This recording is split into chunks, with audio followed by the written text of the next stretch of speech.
अस्सलाम वालेकुम friends, I hope you are doing well. Sorry, previous video में जो कि हमने ट्रांसपोर्ट को स्टार्ट किया था, सो इम्बाइवेशन का एक एग्जांपल जो मैं बता रही थी उस पर वीडियो स्टॉप हो गई थी। सो मैंने आपको ये बताया था कि वो सब्सटेंस, हाइड्रोफिलिक सब्सटेंस जो होते हैं, जो कि एब्जॉर्ब करके वाटर को स्वेल हो जाते हैं, स्वेल अप हो जाते हैं, तो वो उनकी जो ग्रेट एफिनिटी फॉर वाटर है उसे हाइड्रोफिलिक कहते हैं। और वो स्टार्च की होती है, गम्स की होती है, प्रोटोप्लाज्म की भी होती है, ठीक है, सेलुलोज की भी होती है, प्रोटीन्स की भी होती है। तो ये आपको पता होना चाहिए क्योंकि एमसीक्यूज़ आ सकता है कि हाइड्रोफिलिक है, इनमें से कौन सा है कौन सा नहीं है।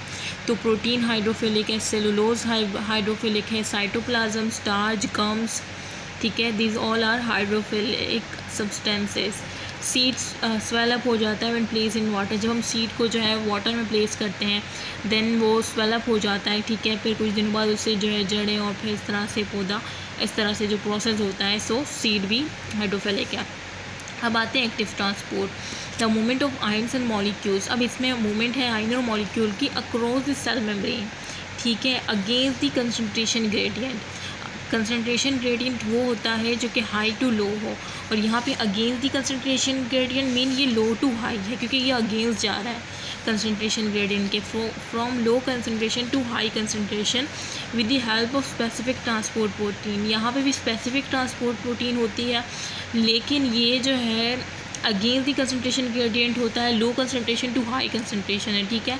सो ये एक्टिव ट्रांसपोर्ट होता है, और इसमें जब ये लो से हाई है तो जाहिर सी बात है जब कोई चीज़ लो से हाई जा रही है तो उसको एनर्जी की नीड होगी, ठीक है, इन दी सेल मेम्ब्रेन। अच्छा, देखिए वही बात आई, expense of cell metabolic energy, इनको एनर्जी की नीड होती है। ATP is a energy currency, ठीक है, इस कॉल एक्टिव ट्रांसपोर्ट, इसे एक्टिव ट्रांसपोर्ट कहते हैं।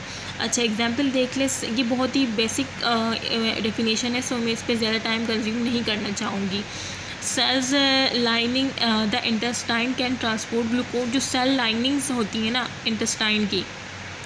इंटेस्टाइन की जो सेल्स होते हैं वहाँ पे जो सेल लाइनिंग होती है, कैन ट्रांसपोर्ट ग्लूकोज, वो ट्रांसपोर्ट करते हैं ग्लूकोज को actively from a lower concentration in the intestinal content to higher concentration in blood.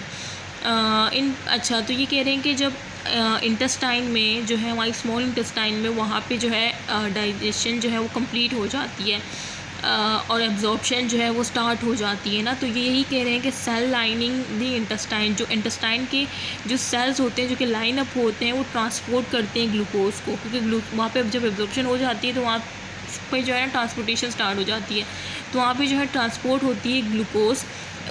किस तरह से ट्रांसपोर्ट होती है? एक्टिवली मीन वहाँ पे एनर्जी की नीड होगी क्योंकि वो लो से हाई जा रही है, ठीक है, फ्रॉम अ लोअर कंसंट्रेशन। देखिए लोअर कंसंट्रेशन वो से जा रही है वो इंटेस्टाइनल कंटेंट में, जहाँ पे बहुत ज़्यादा कंसंट्रेशन मौजूद है ग्लूकोज की ऑलरेडी। तो लो कंसंट्रेशन इंटेस्टाइन से और इंटेस्टाइनल कंटेंट में जा रही है, ठीक है, और वो ब्लड में, तो इस तरह से ये लो कंसंट्रेशन टू हाई जा रही है, तो इसको एनर्जी की नीड है। और इस तरह से in plant phloem loading as an example of active transport. इस तरह से प्लांट में जो फ्लोएम लोडिंग होती है ना, वो भी एक्टिव ट्रांसपोर्ट की एग्जांपल है। फ्लोएम जो है, जो कि जिसने फूड को स्टोर किया होता है ना, प्लांट ने जो फूड मैन्युफैक्चर किया होता है, जो उसको स्टोर किया होता है, ठीक है, स्टार्च की फॉर्म में, तो वो सक्रोज की फॉर्म में जब वो ट्रांसपोर्ट होता है तो वो अब उस सेल में फ्लोएम में वो ज़्यादा है, ठीक है, सक्रोज बहुत मिकदार में, और जहाँ पे जा रहा है वहाँ पे नहीं है, वहाँ पे नीड है। जाहिर सी बात है जब वो जा रहा है देने के लिए तो इसका मतलब वो नीडी है वो सेल, तो इसका मतलब वहाँ पे लोअर कंसंट्रेशन है, ठीक है। सो इस तरह से जो ये है हमारा फ्लोएम लोडिंग की बात हो रही है, सॉरी मैं समझी अनलोडिंग की बात हो रही है। अनलोडिंग में ये जो मैं आपको बता रही थी अनलोडिंग का था, यहाँ पे है फ्लोएम लोडिंग। तो फ्लोएम लोडिंग मीन फ्लोएम को लोड करना, फ्लोएम सेल्स को लोड करना मीन उनको भरना, ठीक है। तो ये हमारी जो है कौन सी एग्जांपल है? ये हमारी एक्टिव ट्रांसपोर्ट की एग्जांपल है, ठीक है, लो से हाई आ रही है, ठीक है। सो ये फ्लोएम लोडिंग भी एक्टिव ट्रांसपोर्ट की एग्जांपल है। सो मुझे उम्मीद है कि आपको ये एग्जांपल, इस वजह से मैंने आपको इस तरह से समझाई क्योंकि ये आ जाती है एमसीक्यूज में कि phloem loading is example of active transport और डिफ्यूजन। तो correct option is active transport. इस तरह से इंटेस्टाइन का भी आ सकता है। अच्छा, ये मेरे ख्याल से फेडरल या आपके पीके की बुक में एग्जाम्पल्स होंगी, ठीक है। अच्छा, ऑस्मोसिस देखें, the movement of water molecule from the region of higher concentration to the region of osmosis की बात हो रही है। तो आप खुद ही समझ जाए कि मूवमेंट ऑफ वाटर मॉलिक्यूल की बात हो रही है और higher concentration to the lower concentration बात हो रही है, ठीक है, through a semi permeable membrane. तो आपको ये पता होना चाहिए कि किसके थ्रू, सेमी परमेबल मेम्ब्रेन के थ्रू, ठीक है, इज़ नॉन एज ऑस्मोसिस, इसे ऑस्मोसिस कहते हैं। अच्छा, ऑस्मोसिस की डेफिनेशन हो गई है। अच्छा, अब टाइप ऑफ ऑस्मोसिस, एंडोऑस्मोसिस होती है, एक्सोऑस्मोसिस होती है। नाम से तो आपको अंदाज़ा हो ही गया होगा। The movement of molecule into the cell, जब भी इनटू द सेल बात होती है, this is known as endosmosis, ठीक है। When it is place in hypotonic solution is called an endosmosis. जब भी आप सेल को, ठीक है, सेल को जो है हाइपोटोनिक सोल्यूशन में रखेंगे। हाइपोटोनिक सोल्यूशन कौन सा सोल्यूशन होता है? जिसमें वाटर की कंसनट्रेशन ज़्यादा हो और सॉल्यूट की कंसनट्रेशन कम हो। अब एक सोल्यूशन है, ठीक है, हाइपोटोनिक सोल्यूशन जिसमें वाटर की कंसनट्रेशन ज़्यादा है और सॉल्यूट की कम है, ठीक है। आपने सेल जाके रख दिया उसके अंदर, अब क्या होगा कि सेल के अंदर वाटर की कंसनट्रेशन है तो, लेकिन कम है बनिस्बत बाहर के इन्वायरमेंट, जो कि बाहर का इन्वायरमेंट हमने हाइपोटोनिक रखा है, बहुत ज़्यादा वाटर की मिकदार होती है इस सोल्यूशन में। तो फिर ज़्यादा से कम की तरफ मूवमेंट होगी, मतलब बाहर से अंदर की तरफ, सेल के अंदर की तरफ पानी की मूवमेंट होगी, ठीक है। तो ये इनटू द सेल मूवमेंट जो होती है एंडोऑस्मोसिस कहलाता है। इसी तरह से अगर आप हाइपरटोनिक सोल्यूशन लगते हैं, हाइपरटोनिक मीन, हाइपर मीन ज़्यादा, हाइपो मीन कम, ठीक है। अच्छा, और ये हाइपर किसके लिहाज से बात हो रही है? वाटर के लिहाज से। तो हाइपरटोनिक मीन, हाइपर मीन ज़्यादा, तो ज़्यादा वो, सॉरी, हाइपोटोनिक यहाँ पे जो है, हाइपो मीन कम, ठीक है, हाइपो कम। यहाँ पे जो हाइपो और हाइपर है वो सॉल्यूट की कंसनट्रेशन के मुताबिक बात हो रही है। हाइपो मीन कम, मीन सॉल्यूट की यहाँ पे कम कंसनट्रेशन है। जब सॉल्यूट की कम होगी तो वाटर ज़्यादा होगा। अब यहाँ पे हाइपरटोनिक है, मीन सॉल्यूट की कंसनट्रेशन हाइपर है, ज़्यादा है, तो वाटर की कंसनट्रेशन क्या होगी? कम होगी, ठीक है। तो इसका मतलब अब आपने सेल को हाइपरटोनिक में रखा है जहाँ पे सॉल्यूट की कंसनट्रेशन ज़्यादा है लेकिन वाटर की कम है।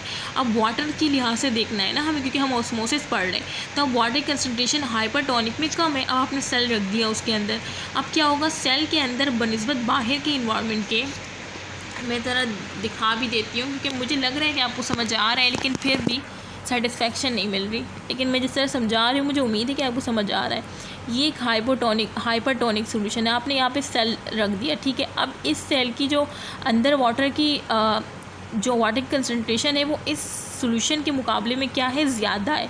तो मतलब सेल के अंदर ज़्यादा है और हाइपरटोनिक सोल्यूशन में वाटर की कंसनट्रेशन कम है, जिस तरह से मैंने बताया। तो क्या होगा कि ज़्यादा से कम की तरफ मूवमेंट होगी ऑस्मोसिस में, यही होता है ना, अक्रॉस दी सेल मेम्ब्रेन। तो ये ज़्यादा से सेल से जो है ना वाटर बाहर आएगा, क्योंकि सेल में ज़्यादा है बाहर कम है, तो ज़्यादा से कम मीन एक्सोस्मोसिस हो रही है, ठीक है।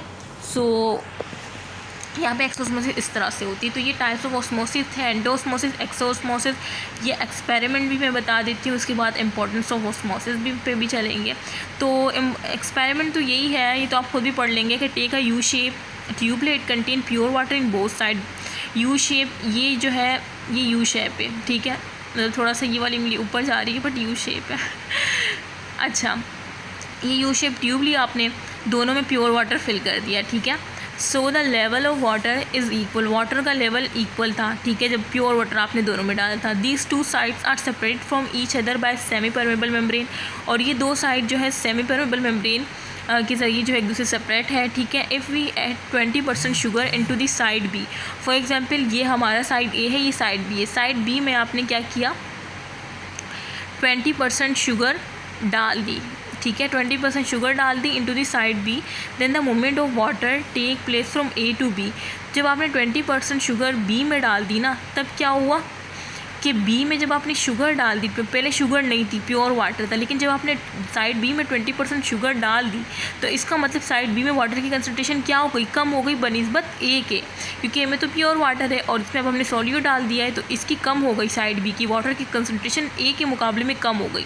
तो इसका मतलब हाई टू लो मूवमेंट होती है, तो A to B movement start हो जाएगी, ठीक है।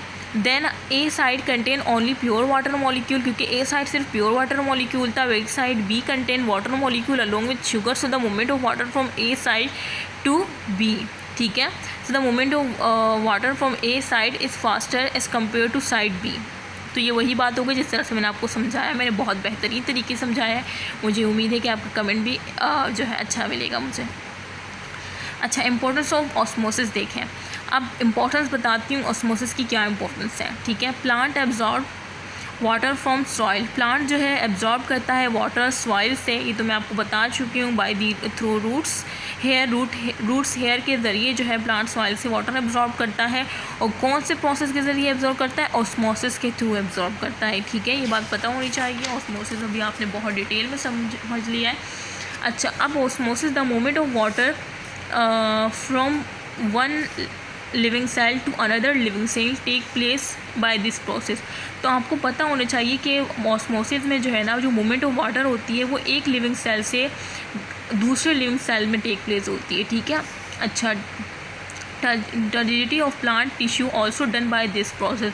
और जो टर्जिडिटी जो होती है ना प्लांट टिश्यू की, ठीक है, वो भी इसी प्रोसेस के ज़रिए होती है, ठीक है। सेल का टर्जिट हो जाना, जैसे मैंने पीछे आपको प्रोसेस बताया था एंडोऑस्मोसिस में, ठीक है। सो वो भी प्लांट की इसी प्रोसेस की वजह से होती है। It is also help in maintain the turgidity of guard cell of the stomata. और ये हमेशा से हेल्प करता है, जो टर्जिटी होती है ना गार्ड सेल्स की, guard cell of the stomata, stomata में जो गार्ड सेल्स होते हैं, ठीक है, उसकी जो टर्जिडिटी जो मेंटेन रहती है वो भी by the help of this process से मेंटेन रहती है, विच इज़ कॉल्ड ऑस्मोसिस, ठीक है। तो ये इंपॉर्टेंस ऑफ वाटर भी मैंने आपको बता दी है। उसके बाद ये टर्म्स आ जाती है water potential, osmotic potential, solute potential, pressure potential, turgid cells. तो ये सारी जो है ना, आपको इसमें भी बच्चे परेशान हो जाते हैं कि कौन सा जो है पोटेंशियल, प्रेशर क्या। तो इंशाल्लाह ये सब जो है